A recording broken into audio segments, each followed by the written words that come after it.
Hey,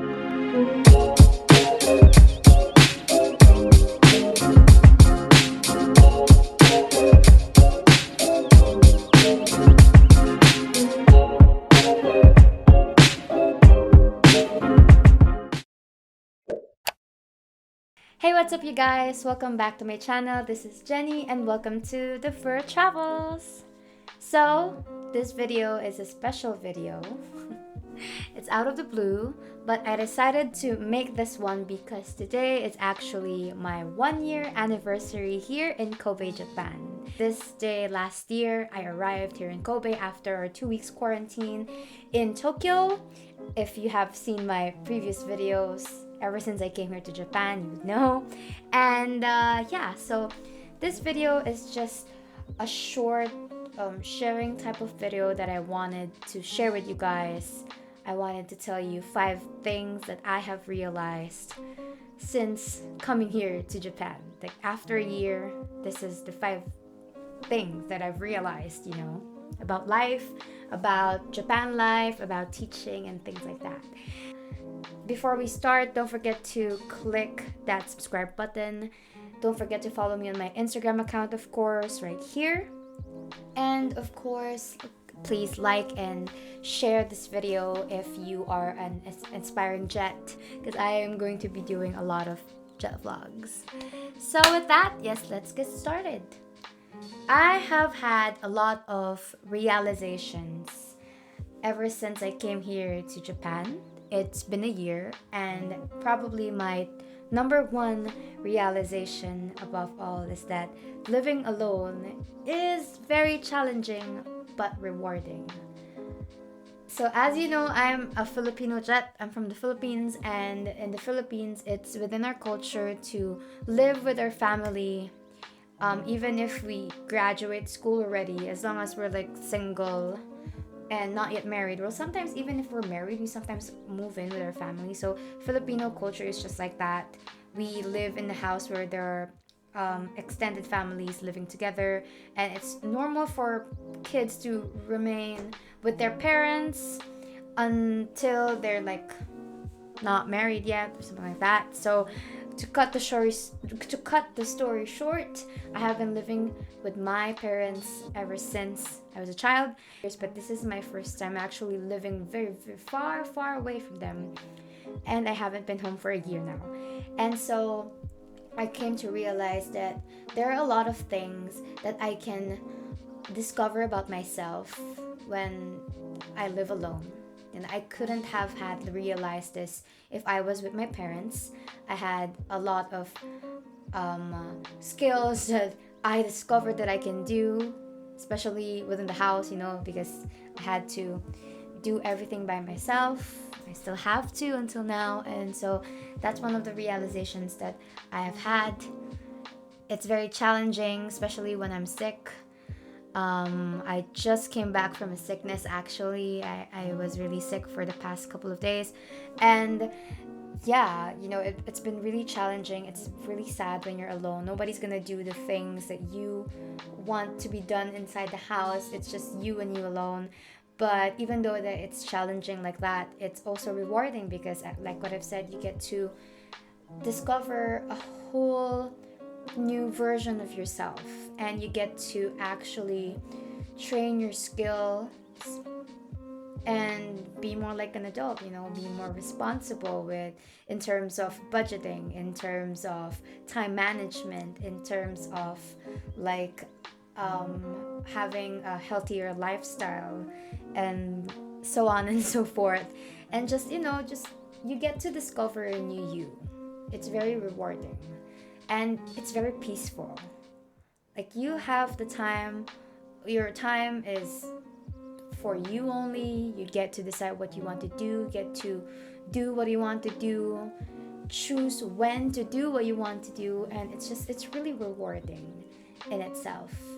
Living abroad is definitely very challenging, but it has its own perks, and that's number one of my greatest realization ever since moving here to Japan. The second thing that I've realized is that living in a foreign country that speaks a foreign language is very, very difficult. Like, it's not something that you can, like, okay, there's Google Translate nowadays, the technology is really good, so I won't have to worry about things like this, things like that. But it's more than that. Like, this is not something to scare you guys, whoever is like planning to move countries or planning to enter the JET program and be here in Japan. It's not this video is not here to scare you, but it's actually like a warning to prepare you internally that when you come here or in any other country that speaks a foreign language other than your mother tongue, it's really sad and difficult because you want to express yourself most of the times, but you can't. It's still different when you use your mother tongue language. Like, there's this relief and there's this satisfaction that you get when you get to express yourself in different situations. Like, for example, when in raising your concerns or letting other people know how you feel or what you actually prefer and things like that. Most of the times you get tired of like trying. There are times, I do admit, that I get tired of trying to explain myself or trying to just try like communicating. It's really tiring and frustrating, I'd say. So it's very challenging at the same time because you will never get to express yourself as much as you can if you're using not as much as you can if you're using another language, like compared to when you're using your mother tongue language. And even the jokes, even the everything like that, it's really different. Sometimes it hits you that I'm not with the people around me are not people who's gonna get what I say or what I kid about most of the time because they don't know the context, because this is not what I grew up with. And it's one of the things that you just have to accept. Like, for me, I'm not a native speaker, so I do accept that there are things that I would never get and I would never get to express as good as they can because that's not my language. Although I really am trying hard to like learn the language and use it and be able to communicate at some level. But it will never be a native communication, and I think that it's okay because the important thing is you get to communicate with the locals at some level, and you get to establish a relationship that's like also meaningful, and it's a win-win situation. It's just, that's a random thing that I don't know, sorry, I don't know if I'm making sense, but that's not my number 2 realization. It's really hard with the language parents, something like that. Number 3, when you're moving into a new country, you have to unlearn things. You have to learn how to unlearn. So if you get that, it's important to learn how to unlearn. What I mean is, there are a lot of things that the foreign country that you move into, in my case Japan, have that it's hard for me to adjust to quickly, and it's hard for me to like move my mind around it because it's not something that I grew up with. And the culture that you have in you and the values that you have in you is totally different from other countries, especially here in Japan. Like, I have to sometimes unlearn things that I have learned when I was in my home country, or I got used to doing my home country, because again, I am the foreigner here and this is their country, so I have to respect that. I have to follow those specific things. I'm not gonna go into detail, but in general, like, let's say for example, the rules, the customary things that they do, the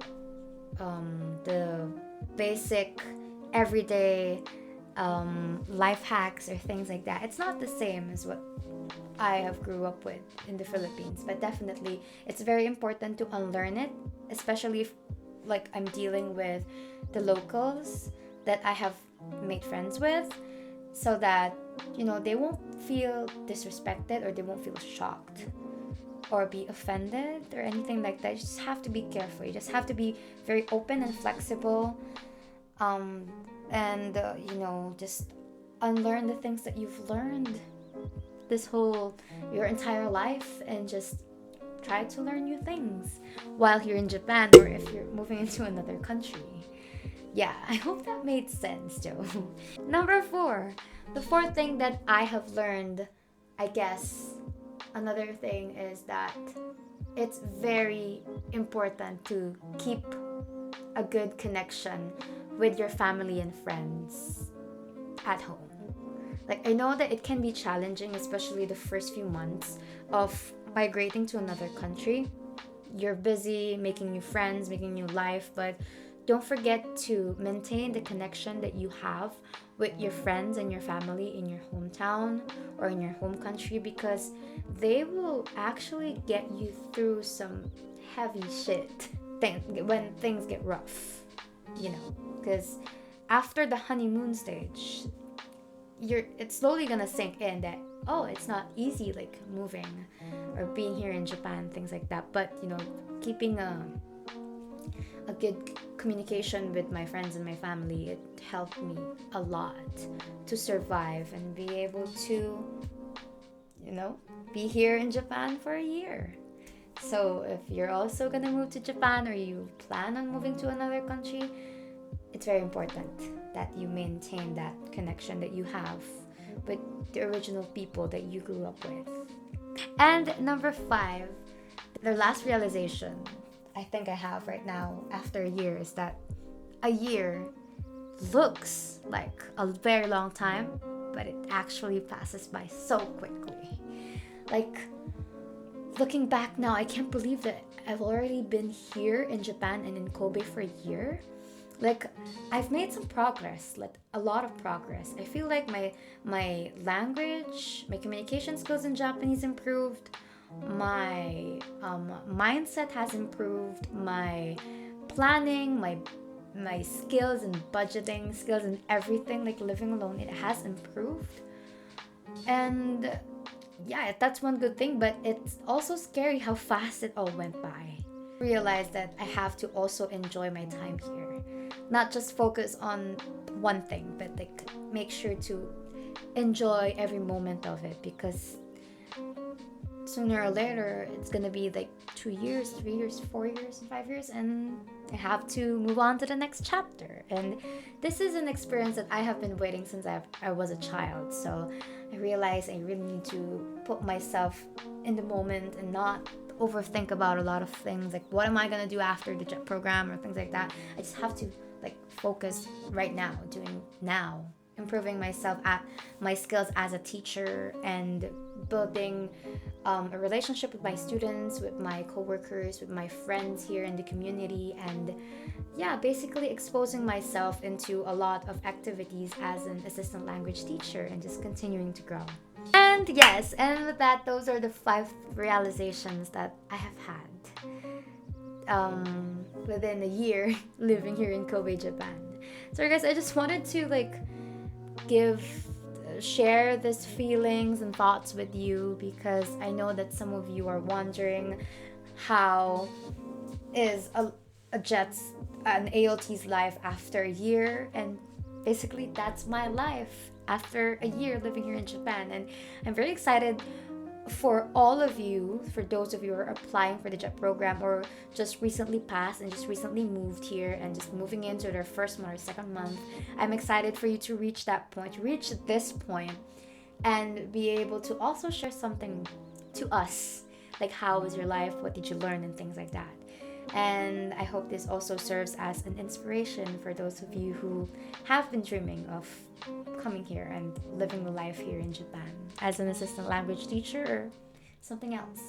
And with that, thank you guys for watching this very short sharing video. And yeah, I hope to see you on the next one.